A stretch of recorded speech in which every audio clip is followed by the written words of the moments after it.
Guys part 4 ഇതാണ് guys. ഇതേപോലെ ഞാൻ ആക്കിയിട്ടുണ്ട്.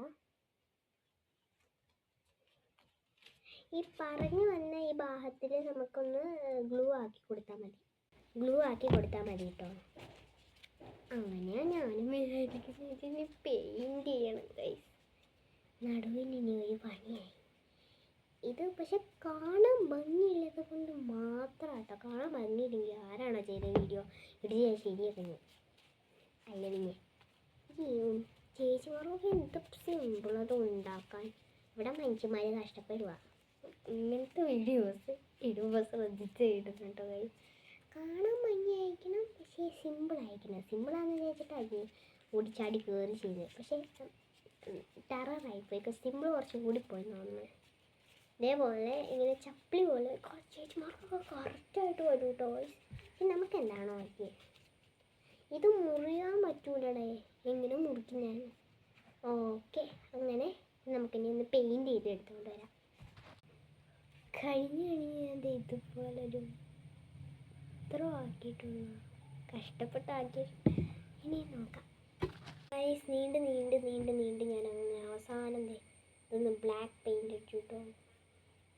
ഇനി നമുക്ക് കുറച്ചും കൂടെ പണിയുണ്ട്. ഞാൻ പറഞ്ഞുതരാം. ഇതുപോലെ ഒരു സെല്ലോ ടേപ്പില്ലേ,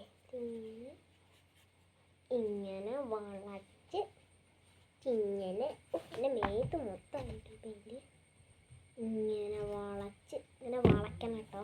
എനിക്കൊരു മേതം കൈ ഇങ്ങനെ ഉണ്ടാവില്ലേ, സൂപ്പറായിട്ട് വളഞ്ഞിരിക്കും. വയസ്സിൻ്റെ കൈയൊക്കെ കരി പിടിച്ചു പോലെ. നമ്മളിപ്പോൾ ചെറിയൊരു ഡെക്കോറ ഉണ്ടാവുന്നത്.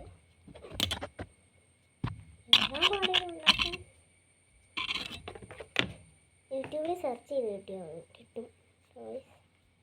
സെർച്ച് ചെയ്യുന്നത് എന്താണെന്ന് എനിക്കറിയാൻ പാടില്ല. പിന്നെ വളയണം മറ്റേ ക്വസ്റ്റ്യൻ മാർക്ക് പോലെ.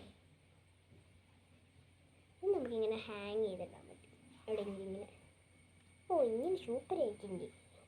പക്ഷേ സാധനം എന്തായാലും ഇതുപോലെയാണ്.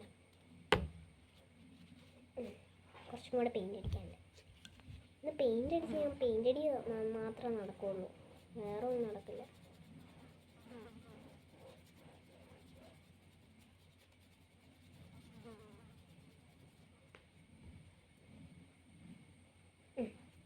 ഓക്കെ, ഇനി ഇതിൻ്റെ നടുക്കേ കൂടെ ബട്ടർഫ്ലൈസ് ഒട്ടിക്കണം. അത്രേ ഉള്ളൂ.